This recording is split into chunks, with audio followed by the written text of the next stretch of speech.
నమస్కారం శ్రీధర్ సార్. నమస్తే అండి. చిన్నప్పటి నుంచి కాలేజ్‌లో లాస్ట్ బెంచ్. అండ్ అంత పర్సెంటేజ్‌లు కూడా అంత పెద్దగా ఏం లేదు. నేను గవర్నమెంట్ జాబ్ క్రాక్ చేయగలనా అనుకునేటువంటి సందేహంలో ఉండేటువంటి స్టూడెంట్స్ కోకొల్లలు ఉన్నారు. నేను పెద్దగా చదువుకోలేదు. లాస్ట్ బెంచ్ నేను. క్లాస్‌లో ఎక్కడో వెనకబడిపోయి ఉన్నాను. అలా అని చెప్పేసి పర్సెంటేజ్ కూడా ఆ మాత్రం యావరేజే ఉంది. పెద్ద పర్సెంటేజ్ కూడా కాదు నాది. నేను అర్హుడినా కాదా అనుకునేటువంటి డైలమా ఫేజ్‌లో ఉన్నటువంటి స్టూడెంట్స్, లాస్ట్ బెంచర్స్ ఎవరైతే ఉంటారో వాళ్ళకి ఈ గవర్నమెంట్ సెక్టార్‌లో రావాలి అనుకునేటువంటి ఉత్సాహం ఉన్నా కూడా ఆ డైలమా ఫేజ్ దగ్గర ఆగిపోయినటువంటి వాళ్ళకి మీరేం చెప్తారు? ఒకటే అండి, నిజంగా చెప్తున్నాను. చిన్నప్పటి నుంచి నేను లాస్ట్ బెంచర్‌నే. ఆహ్, ఎంత చిన్నప్పటి నుంచి అంటే right from my first class నేను లాస్ట్ బెంచ్‌లో కూర్చునేవాడినండి. అబ్బా! నిజంగా చెబుతున్నాను, లాస్ట్ బెంచ్‌లో ఉన్నోడిని కరెక్ట్‌గా మౌల్డ్ చేసుకొని రాగలిగితే అద్భుతాలు సృష్టిస్తారండి వాళ్ళు. హ్మ్. హ్మ్. హ్మ్. ఎలా అంటే లాస్ట్ బెంచ్‌లో కూర్చొని గొడవ చేస్తున్నాడు అంటే టీచర్ నుంచి తప్పించుకోవడానికి ఆడి దగ్గర బోలెడన్ని ఐడియాలు ఉంటాయండి. హ్మ్. నిజంగా అట్లాంటి తెలివితేటలు ఈ కాంపిటేటివ్ ఎగ్జామ్స్‌కి కావాలండి. హ్మ్. అకాడమిక్ పర్సెంటేజ్‌కి, కాంపిటేటివ్ ఎగ్జామ్ ఎక్సలెన్స్‌కి there is no correlation. Hmm. 1% కూడా సంబంధం లేదండి. ఓకే.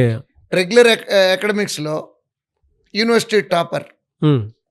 50% సిలబస్ చదివేసి యూనివర్సిటీ టాపర్ అయిపోవచ్చండి. Okay sir. బట్టి నోడు యూనివర్సిటీ టాపర్ అవ్వచ్చండి. అవును.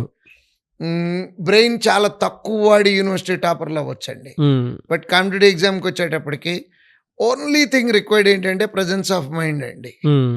ఆ ఎగ్జామ్ హాల్‌లో కూర్చొని ఉన్నప్పుడు ఆ గంట, ఆ 2:30 గంటలు గనక నిజంగా మనది అవ్వాలే గాని హ్మ్. అకాడమిక్ పర్సెంటేజ్‌కి దానికి సంబంధం లేకుండా కాంపిటేటివ్ ఎగ్జామ్‌లో టాపర్లు అవ్వచ్చండి. ఓహ్! ఇది ఈ బ్యాంక్ ఎగ్జామ్స్ కాదండి. So many live examples. ఇవాళ ఆంధ్రప్రదేశ్‌లో పనిచేసేటటువంటి ఐఏఎస్‌లు, ఐపీఎస్‌ల్లో కూడా హ్మ్.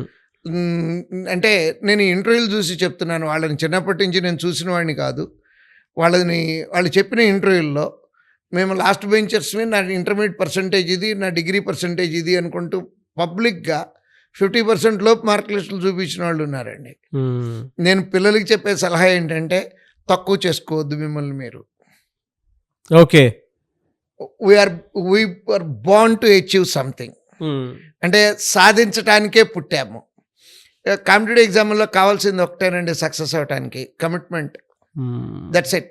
తెలివితేటలు తక్కువ, అసలు అట్లాంటివి ఏమి 1% కూడా ఉండదండి. హ్మ్. చచ్చిపోయినా సరే ఉద్యోగం వచ్చాక చచ్చిపోవాలని ఒకే ఒక కమిట్మెంట్‌తో వస్తే ఏయ్! What ever the percentage it may be, హ్మ్. డిగ్రీ అయిపోయి ఉంటే చాలండి. 1% కూడా సంబంధం లేదు. ఇప్పుడు నేను 22 ఏళ్ళకి ఉద్యోగం తెచ్చుకున్నానండి. In my first attempt I got a job. Okay. 10th class second class నాది. ఇంటర్మీడియేట్ కంపార్ట్మెంట్‌లో నేను. డిగ్రీ 54%. ఆ! పీజీ రీజనబుల్లీ గుడ్ మార్క్స్ అండి. నేను ఫస్ట్ అటెంప్ట్‌లో జాబ్ క్రాక్ చేశానండి. హ్మ్. హ్మ్. హ్మ్. ఏం లేదండి, అవసరం అంతే. అంటే అవసరం అంటే ఆకలన్నీ నేర్పిస్తదంటారు చూడండి. హ్మ్. హ్మ్. ఆకలేస్తే ఇయన్నీ కొట్టుకుపోతాయండి. అబ్బా! కానీ ఒక చిన్న డైలమా ఫేజ్ అయితే ఉంది సార్ స్టూడెంట్స్‌లో. అది కొంచెం నేను వీక్ కదా! నేను వెనకబడిపోయి ఉన్నాను గదా! ఎడ్యుకేషన్‌లో పూర్ ఎడ్యుకేషన్ గదా! అనుకునేటువంటి వాళ్ళున్నారు. వాళ్ళకి మాత్రం you have given a very good clarity. Thank you sir. Thank you so much. Thank you అండి.